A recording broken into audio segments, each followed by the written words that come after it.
right. So let me ask you, what do we do? What do we do with Charles Barkley?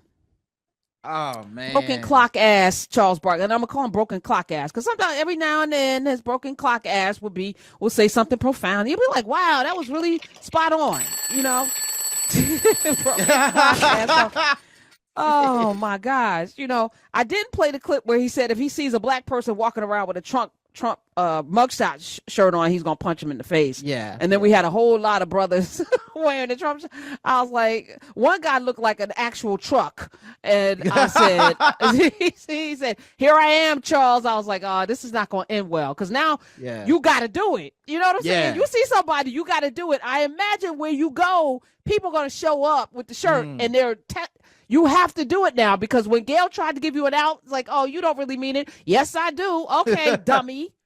Well, I hope Shaq is with Charles whenever that happens because he's gonna need everybody from the set. Oh my God! I said that was, but it was stupid though. Yeah. Like I'm gonna punch somebody in the face, like because you don't have words. You can't articulate why that's a problem.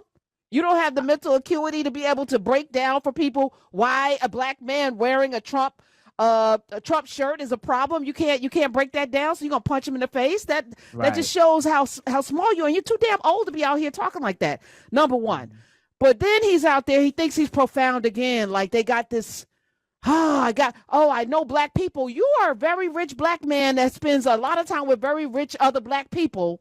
You're not in them streets like that. And even if you may hit the hood every now and then, if you think that's the hood, that's not all black people.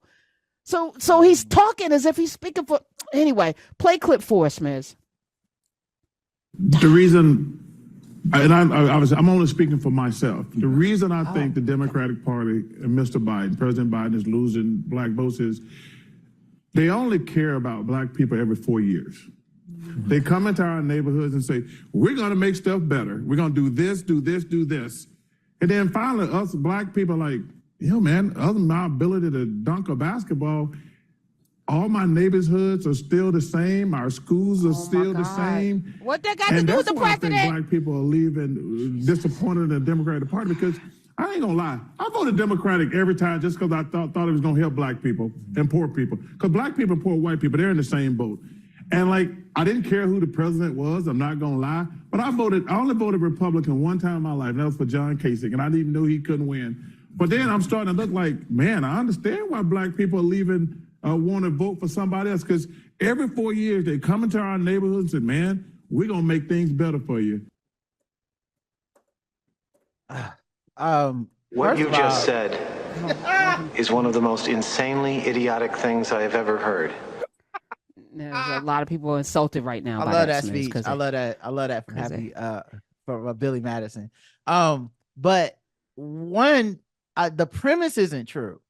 So like the premise is that there's this exodus from the Democratic Party, from black voters, and even the South Carolina primary should have just shut that up. It was like the turnout was higher and a higher percentage. So and that's in a primary with a president that we know is gonna make it. So it's clearly people that actually do vote making a statement like, yo, we as black people we're on this ride with. So I don't even know why this segment was able to make it to air, because the premise is flawed, right? Number two, they only come around for 4 years is such a fallacy, and it's a lie, and it's misinformation, and I'm tired of it. And I'm tired of like prominent black dudes being the face of this, because I don't know what they're getting out of it. But it's such a misrepresentation for the 80% of us that do vote Democrat that I don't understand why the only ones that get the segments are the ones like, I don't know why it might be time to vote Republican. I don't know why those people keep getting it, but there's so many of us that do vote that Democrat, and there's so many black people in the Democratic Party, meaning the people that are your congressperson, the people that are your city council, the people that are your local community that are Democrats are, if you're black and you live in a black community, they're black. And if you're telling me they only come around once every 4 years, I don't believe you. You know, because I know for a fact you see these people all the time. They making decisions in your city every day. So I don't know, man. I was so peeved at this segment, and my friend who works for the show was pushing back on me like, nah, man, you know, da, da, da. And at the end of the day, I think all you can say is it's Chuck. Because that's all they got, because you know it, because you know it's wrong. But that's not good enough, right? Yeah. Because It's Chuck has millions of followers. It's Just Chuck has a lot of people who go, yeah, I only see them come and show up to the church that you don't even go to, by the way. Y'all ain't even going to church, so stop it. Right. And pastor, stop using your pulpit for people who aren't doing work in the community. So that's your pastor's fault. Talk to your pastor about only bringing people into the church that are actually doing work, right? Not giving donations or whatever. I don't know how that's working, but to your point, you're right. You know, all politics is local. So if your neighborhood looks the same, that's your state legislatures and your mayor and the people that serve your community, not the president. And keep in mind, he didn't name a specific policy. This has been a big one for me. All these segments, they will not name a specific policy. They just go, well, they just promise stuff and they don't deliver. What did they promise that they didn't do? Because if you're so connected, right, you're so in touch with Black folks, name what it is that we didn't get that was like promised to us. Because you can put pressure on people with that if you truly do want that. But it doesn't sound like you want that. You're just spreading apathy and misinformation. And I think that is so dangerous. And when I say that it's Chuck, what I mean is, you know, he wrong. So you throwing it's Chuck at me. So I'll be like, well, it is Chuck. I do like him, and I don't expect him to be right all the time. Nah, he got a TV show. He wrong. I'm not giving no one a pass on being wrong about this stuff. Period. Vaughn in Pennsylvania. Hi, welcome. Oh, thank you for having me on. You're welcome. It's like you were surprised. You called, and then when I called on you, were like, hey, how did this happen? Yeah, I kind of was surprised. I actually do my own podcast, but yeah, I'm still a little surprised. Anyway, my comment is that, you know, for us Black people in this country, we are the staunchest supporters of the Democratic Party. And in this election, I think we need to be careful about who we support. Now, I'm not Democrat or Republican. I don't like either side, particularly this election. Do you like yourself? Do you like yourself? So I'm glad you do a podcast. That's great. That's great. I need you to get to the point. Like, are you not voting? Like, what you calling up to say you hate both parties? If I'm going to vote, it'll probably be for Kennedy. Okay, well then you to me have no credibility and you're an unserious person. So and I'm gonna say that with no respect, because I don't respect somebody that's gonna call up the airwaves and talk about Kennedy, who gaslit everybody around. I mean, just he's pimping off of a name. This man walks around bare feet on airplanes, and you want him to lead the nation. He's an unserious person. Again, right. All right, and let's talk about this, because this narrative that Black people support the Democrats and they've done nothing for Black people, so why do we keep giving them our vote? I'm going to, and thank you, Chris Evans, not Captain America, that's literally his handle. All right, Democrats, 1964 Civil Rights Act, Voting Rights Act, which could have been codified into law if not for the Republicans, right? Fair Housing Act. Hello, y'all. Hi. Affirmative action that got overturned because Trump appointed how many Supreme Court justices that overturned affirmative action, which was supposed to be earmarked for Black people. And a lot of Black people did benefit from it. I'm actually a beneficiary of affirmative action at the New York Daily News, so I'm grateful for it. Number 5, the Civil Rights Act of 1991. Number 6, the Affordable Care Act, ACA, which we call Obamacare. Brown versus Board of Ed, which unfortunately schools are more segregated now probably than they were in the 1960s. However, we now have a right to go to whatever school. Before, it was illegal before Brown versus Board of Ed. Number 8, Executive Order 9981. This is all under Democrats. 1948, desegregation of the military. Fair Sentencing Act of 2010, which reduced sentence disparities for drug offenses. That was Obama. War on Poverty, 1960s. There was a whole bunch of programs that allowed you, me, my parents to be able to flourish. All right. Civil Rights Act of 1957. 1968 Civil Rights Act, because we have to keep going back because we can't relax. Elementary and Secondary School Education Act of 1965, Equal Employment Opportunity Act 1972, Executive Order 10925 in 1961, which required the government contractors to take affirmative action to ensure that applicants are treated equally in the workplace. Executive Order 8802, 1941, prohibited racial discrimination in the defense industry during World War II. Democrats. The Voting Rights Act, again, amendments 1970, 75, and 82, all happened under Democrats. Why? Because it's Democrats. And I'm not even going to get into what just happened in the last few years with the forgiveness of the student loan debt, with the freaking capping of insulin, which disproportionately affects Black people, with the student loan, debt forgiveness. Again, let me just underscore, disproportionately impacts Black women, especially. And the Infrastructure Act, which will be bringing broadband and jobs into Black communities in particular, disproportionately, right? So while the president and nobody can say, I am the president, I'm doing these things just for Black people, right? They can't say that because it's illegal. Right. Just ask yourself, whatever the Democrats done, what have the Republicans done in the last 50 years? And we got Reaganomics, crack cocaine. I'm just like, y'all, really? What we doing? I got some things that they've done. They got affirmative action taken out of colleges.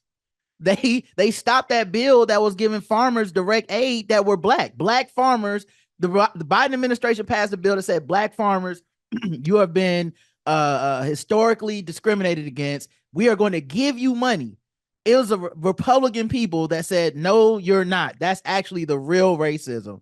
There's a Black maternal health program that just got their funding squashed because once again, Republican people are the ones being like, nah, for that stuff. Even when you look at the Voting Rights Act, who's that? Like, you're not just telling me not to vote for Democrats. You're also saying like, these other people that are against me, that make my life much harder, to give them a pass essentially and act like that's not their work. That is their work, so we have to look at that too. And then, I'll take it a step further. Even with the Green Party and the DSA, the socialists, they don't be around for us. They come through every 4 years and go, Democrats not that good. You should vote for us. And then they disappear. They don't run for postman. They don't run for city council. They don't want to do no garbage collection. They don't come around and do nothing in the hood for nobody except for that few months every 4 years to be like, hey man, maybe you should throw a vote our way. I'm not throwing my vote away. Not to Kennedy either. Cause he also is a dude that I listen to him talk with Killer Mike about things he's going to do for the Black community. And it sounded ridiculous. It was like, this is not going to happen. So, you know what I heard? Somebody who has this great Kennedy name who doesn't understand how government works. All the things he was saying needed an act of Congress. So even the reparations that are due to Black people has to come through the legislative branch of government. 3 branches of government. We need a civics lessons probably every single day because it's clear to me that maybe we don't know how government works. A president can executive order, but the next president can take it out with executive order. If you want things codified into law, you need to vote for your Congress people, which is why Joe Biden last night said, give me a Congress that will allow me to do the things that you want done. And even with executive orders, we've seen the Supreme Court wipe out executive orders. So we know the thing is that voting is not sexy. And so nobody want to hear the unsexy answer, but it's the right answer. When we have had progress, it's because we sent a mandate with our elected officials to Congress and said, get it done. That's how it's always worked. We be sending them up there with like, how your grandmama used to send you to the store with like 76 cents, be like, I need some cigarettes and I need some goody powders and I'm gonna need some detergent. And you like, this ain't enough, grandma. I don't know what you want me to shoplift. This ain't gonna do it. That's how we be sending people to Congress. Like, hey man, make it work. Like we gotta do our part too. Yes. And Tavon, again, I know you think in your mind that this is radical, what you're saying, and that you are standing up for yourself and for the rest of us, and that this is something that we should all be doing.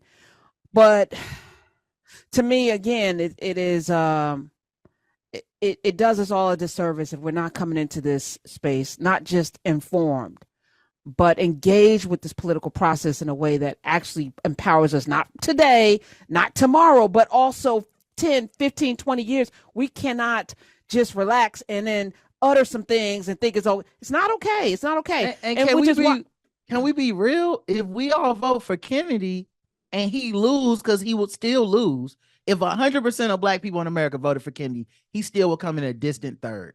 So when he lose and Trump win, more than likely, because the black vote typically goes 80% male, at least to Democrats, 90% basically for women. So when Democrats lose, I already know what's gonna happen. You're gonna blame Democrats. You're not gonna be like, damn, we really shouldn't have did that. You're gonna be like, wow, how can the Democrats make us do this? Now we living under Trump again. I don't want Trump. I'm voting for the most likely person to beat him, period. It's not even a discussion right now. None. And it's a binary choice. So Kennedy, Cornel West, is he still in? I don't know. The Marianne Williams, she came back in, she left, she came back. Y'all stop playing in our faces. It's just too much. And then you got to see me. You got to see me out at church or whatever. Yeah. Don't avert your eyes. Right. So during 2016, there was a listener who was very, very Jill Stein, and she, very engaged with the show, with email and text and DM and just be into it. And I went off on the people that voted for Jill Stein, and she took it really personally, like I was talking about her and her mama or something. Like but this, but it was that important. Yeah. And I think a lot of people thought that was a protest vote. Like Jill Stein was a protest vote because, of course, Hillary's going to win. Well, guess what? She didn't. Yep. And also, where's Jill Stein? Is she in Russia? I don't know. Have you seen her? I tell have you, you seen her?